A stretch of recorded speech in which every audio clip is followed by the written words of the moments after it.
Mayam ngasigi video se akhoi Surya Grahan laina ko ngasi se ado hapetang timing so haira age aduga akoina Towgadaba tawroidaba do and don't haitare ko hadi kari tawni kari tawro habado adusu hapetang ko mamangda amakakti ena di share taw gimne ko ado kuire katang hadi mamang chahi gi do gimne Grahan gi sem gi bane ko dazo ado da hapedum follow taw gibado aduga hapetang manarap tawe ado Sidana Amuk aina Rashi gi haitare ko haidi karamba Rashi da haitare ko haidi Surya Grahan loira matungda amu Henna akoida afaba laknabagi damakta kai tawba yagadage haibado adu katang ai share tawjirake ko khwai first ta akoigi timing aina hairasne ko timing se pung 3 tagina 12 makhai phau di pire na ko moina pire se ko ngasai ge ayuki 7:30 am to 12:30 noon chagano thakano budi haine ko haidi Grahan manungda aduduna yaragadi dum 7:30 mamangum basida haidi chakumba chabi hobo ai video se nganna budi post torokna batawge ko haidi kaino tawraga haitara ngantana haidi post tawna budi tawre video se ko ado amana amukai ai ngasigi video se akoigi Surya Grahan gi matang dane number video se di ai nungdang da namme ado khrang ngantana haitare ko pung manga dai da time set tawraga thamamge manga dai dum haidi poche akoigi video se masa mathanda publish tawna boko ado kaigino hai matam se da haidi ngasai gi Grahan gi akoigi timing se pung 8 tagi hawi dana ko 8 tagi hawbani na adugi mamang da yengba nang na bagi damakta haitare ko ai pung manga gi set tawraga thamge na khali ko ado pung 8 tagi na baro makhai phawbani no lerise ado segi mamang sida haidi chaba thakpa ke ka yaraga di ko haidi Loinamakki lotion bi horoba haidi ayuki sa kari gra haitare ko ado ngasai gi Grahan manung da khoi di chaba phai phatte haina mayam ama leibani na ko sida ko 7 ko 7 am to 12:30 noon ko si phabo leigre ko aduna yaringe haidi ena tare makhai ige tawre hambada tare tagina pung baro makhai phabo I kaino tawre ko haidi sida matam leibase ko sida khoina tawroidaba pot ke ka haira gadi especially akoigi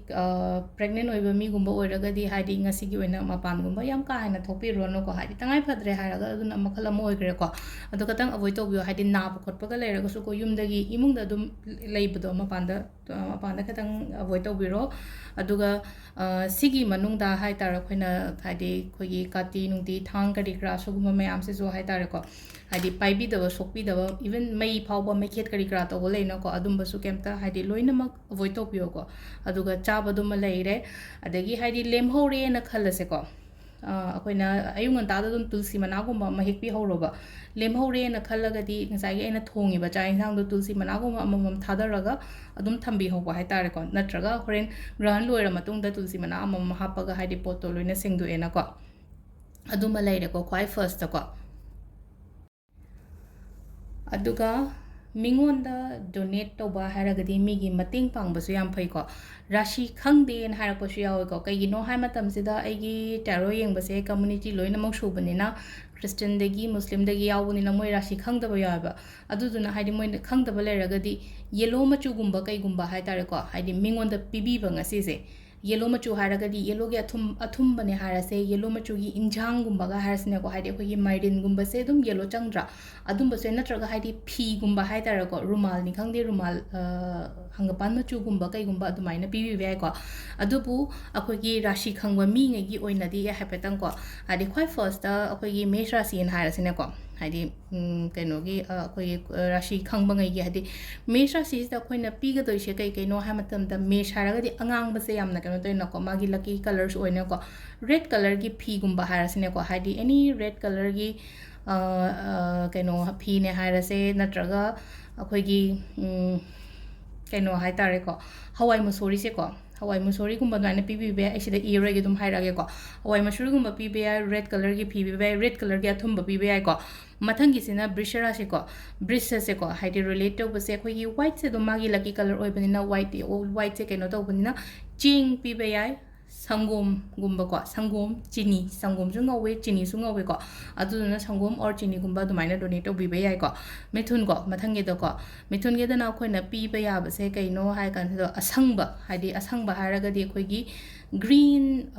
vegetables haina harsne ko green vegetables gumba dumaina ko ado sida su I have it ibudi iramage sum irabane na hai screenshot lobo su nungai na ba ko rice milk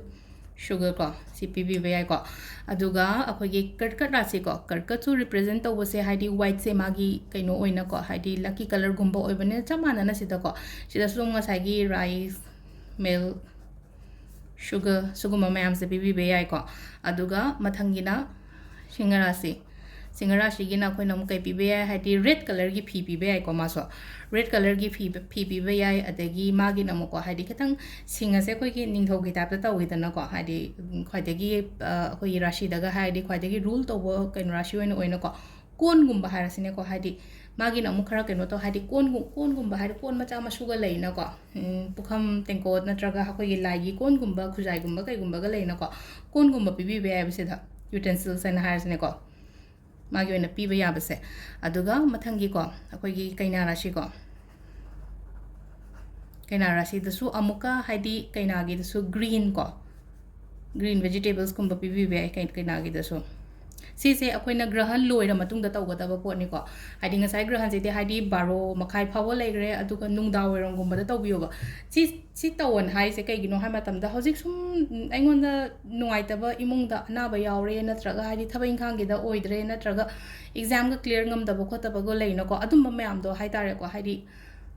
chatkhinaba hai tare ko chatkhinaba haragati haidi aphaba laknaba hai tare ko mi amagi mating panga matong da ingonda aphaba laknaba gi damak ta sije tok thokpiyo habane ba ado ngasi gi numit hai tare ko ngasi gi numit se yam phai ba khoina sumaina donate to matam da aigi life to obstacles lai riba kholiba mayam se loina chatkhiba hai tare ko ado kaina gi matung da